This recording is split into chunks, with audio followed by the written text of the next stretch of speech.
नमस्ते. ही जी आहे ही केळीची बाग साधारणपणे एक 6 महिने होत आलेले आहेत. तर या ठिकाणची जी वाढ आहे ही चालू आहे, परंतु जे असे पानं फाटत आहेत. दुसरी गोष्ट हे असे जे खालून नवीन मुनव्यांची वाढ होते, तर ह्यावरती काम होणं गरजेचं असतं बागेमध्ये. आणि सगळ्यात महत्त्वाचं तर या ठिकाणी केळीमध्ये अशा पद्धतीने जे खाली फूट म्हणजे नवीन जे मुनवे निघतात ते काढणं गरजेचं आहे. कायमस्वरूपीचं व्यवस्थित काढणं गरजेचं असते, नाहीतर दिलेलं न्यूट्रिशन त्यात अपटेकिंग होतं. नंतर जो बुंदा आहे तो केळीचा अशा पद्धतीने आहे, तर तो आणखी सशक्त आणि जेवढा जाड बनेल म्हणजे थोडक्यात जे व्हेरिगेशन राहतं, तर बागेमध्ये जी आता ही अशी दिसणाऱ्या फोटोमध्ये जे पानं फाटत आहेत ह्याच्यामुळं काय होतं तर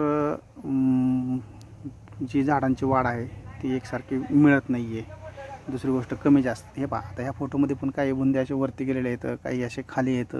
नंतर काही ठिकाणी असं जास्त बुंद्यांची साईज मिळालेली आहेत मला, म्हणजे जी खोडाची साईज म्हणतो आपण त्याला, तर ती आहे. परंतु जी यामध्ये महत्त्वाचं या ठिकाणं जो पाऊस झालेला आहे, तो पाऊस झाल्यानंतरनं जे मुळांचं कार्य व्यवस्थित चालू राहणं गरजेचं आहे. त्यानंतरनं दिलेली न्यूट्रिशन अपटेक होणं ही केळी बागेतील सगळ्यात महत्त्वाचं काम आहे. आणि ती कशी घ्यावीत किंवा कशा पद्धतीनं या ठिकाणं ते अपटेक करतील किंवा दिलेले आपण न्यूट्रिशन कशा पद्धतीनं झाडांना लागू पडतं आहे हे महत्त्वाचं पाहणं गरजेचं असतं. तसंच या ठिकाणं आता हे जे बेड भरलेले आहेत पहा, हे बेड असे जास्त आता थोडीशी माती जास्त लागलेली आहे. तर ही माती जास्त झाल्यानंतर जर परत पाऊस झाला समजा, तर या ठिकाणं अतिरिक्त पाणी साचल्यानंतर झाडांच्या वाढीवरती त्याचा परिणाम होतो. त्यामुळे थोडंसं व्यवस्थित पाण्याचा निचरा होणारी जमीन सगळ्यात महत्त्वाचं. या ठिकाणं ही जी जमीन आहे ह्यामध्ये थोडंसं अशा पद्धतीनं हे चुनखडीचं प्रमाण दिसून येत आहे. हे बघा, अशा चुनखडी आहे ही.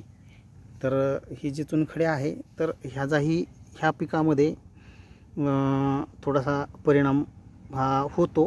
तो वेगवेगळ्या कंडिशनला म्हणजे वेगवेगळ्या न्यूट्रिशनला वेगवेगळ्या प्रकारची जे आपण फर्टिगेशन करतो किंवा ड्रेंचिंग करतायत, तर या ठिकाणं सगळ्यात महत्त्वाचं एकसारखी निस्वन होणं किंवा एकसारखी बागेची वाढ होणं एका वेळी म्हणजे एक 8-10 दिवसाच्या किंवा 1 महिन्याभराच्या अंतरामध्ये पूर्णपणे बागेमध्ये निस्वन होणं गरजेचं असतं. जी 2-3 टप्प्यात बाग पुढं जाते तर ती जाऊ नये यासाठी सगळ्यात महत्त्वाचं या ठिकाणं या पिकामध्ये काम होणं गरजेचं असतं.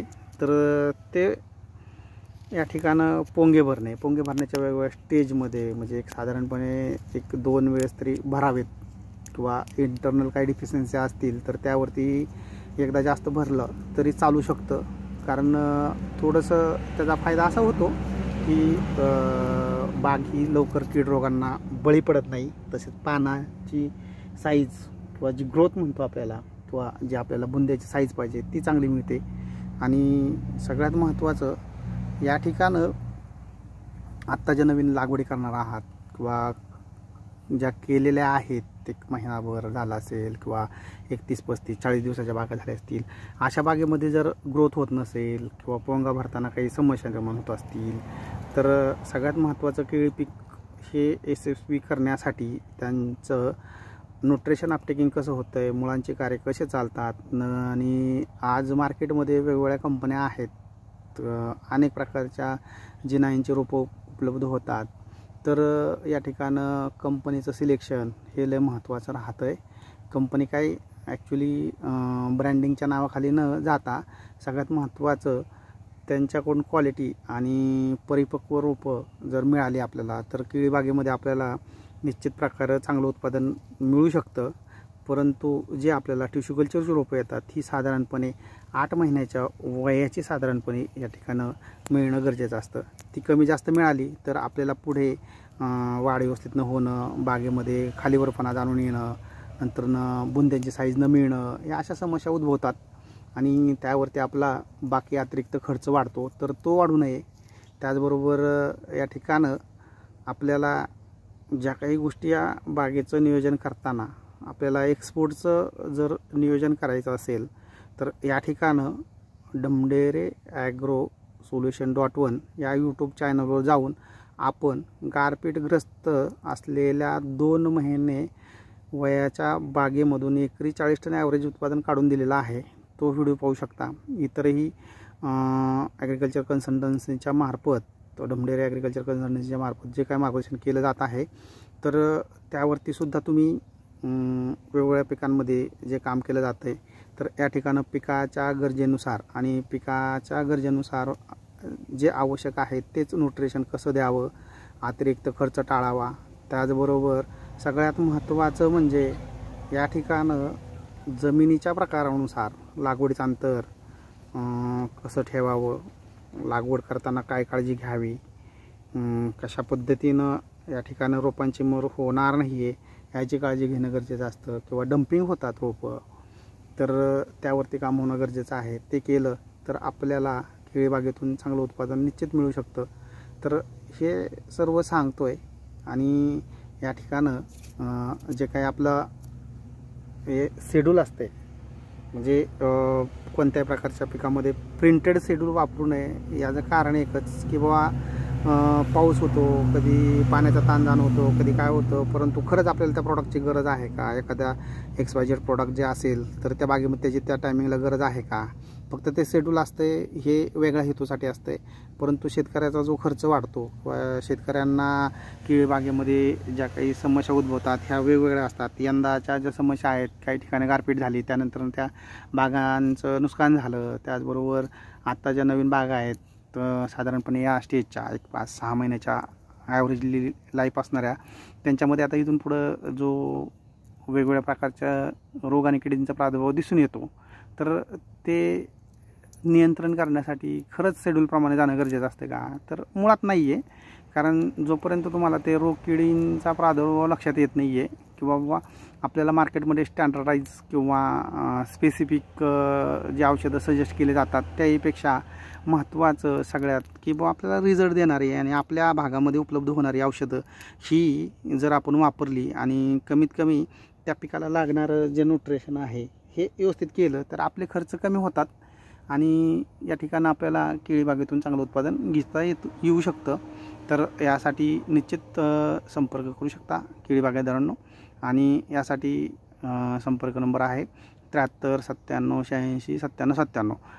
या ठिकाणं सर्व केळी बागायतदारांना एकच विनंती आहे की केळीची बाग करताना लागवडीसाठी योग्य वयाची योग्य अंतर ठेवून आणि सगळ्यात महत्त्वाचा बेसल डोस हा प्रॉपर व्यवस्थित जर घेतला तर सगळ्यात महत्त्वाचं त्यामध्ये काय काय न्यूट्रिशन घ्यावेत, नंतर कोणते घ्यावेत, त्यामध्ये कोणते घेऊ नयेत हे पण महत्त्वाचं असतं. हे सांगत नाही, कारण काय माहिती आहे का, जमिनीनुसार हे वेगवेगळे डोस राहतात आणि त्याचा परिणाम असा होतो की फक्त तुम्हाला न्यूट्रिशनसाठी लागणारे खतांचे नावं दिले जातील, पण जमिनीचा प्रकार आणि तुमचा लागवडीचा हंगाम यावरती सगळ्यात महत्त्वाचं दिलेली खतं आणि इतर ज्या पिकाच्या आवश्यक गोष्टी असतात वाढीसाठी त्या देताना फक्त खर्च वाढतो, तर तो वाढू नये हा या पाठीमागील हेतू आहे.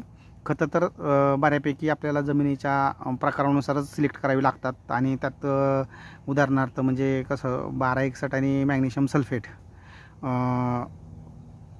जे आहे ते एकत्र शक्यतो त्यावेळेस देऊ नये, दुसऱ्या डोसमध्ये द्यावं, हे उदाहरणार्थ एक सांगितलं. असं बऱ्याच काही गोष्टी असतात की त्या देताना थोडंसं काळजी किंवा इंटरनल जे वॉटर सोल्युबलचं जे नियोजन असतं लागवडीपासून ते गडपरिपक्वतेपर्यंतचा कालावधीमध्ये, ह्याच्यामध्ये पण बरंचसं काम करायला लागतं. आणि ते जर योग्य झालं तर आपल्याला गडांचं जे वजन पाहिजे ते आपल्याला सर्वसाधारणपणे एक 35 ते 40 किलोच्या आसपासचे जे गड आहेत ते मिळू शकतात. म्हणजेच आपल्याला ॲव्हरेजली उत्पादन हे 40 टनापर्यंत घ्यायचं असेल तर गाडांची साईज आपल्याला 35 किलोपासून 40 किलोपर्यंत मिळालीच पाहिजे. आणि त्याच्या आत जर घड आले आपले तर आपलं निश्चितच एकरी जे टनेज आहे हे कमी भेटतं आणि झालेला केळी पिकातील खर्च किंवा इतर जो शेतीचा जो ताळेबंद म्हणतो किंवा ज्या पिकाचं नियोजनासाठी केलेला खर्च आणि इतर बाबी यांचा विचार केला तर मग आपल्याला त्या पिकापासून आर्थिक नफा हा कमी राहतो. तर त्या संदर्भातच या ठिकाणी मार्गदर्शन केलं जाईल आणि शाश्वत धोरण जे आपण राबवितो आहे ढमढेरे ॲग्रिकल्चर कन्सल्टन्सीमार्फत, त्याचा उद्देश एकच आहे की शेतीमध्ये जे पीक घेणार आहोत त्या पिकाच्या ॲज पर नीडनुसार फर्टिलायझर, पेस्टिसाईड आणि अदर जे वर्किंग आहे ते करणं गरजेचं असतं. त्याच्यासाठीच आपण या ठिकाणी काम करत आहोत. धन्यवाद केळी बागायतदारांनो आणि शेतकरी मित्रांनो.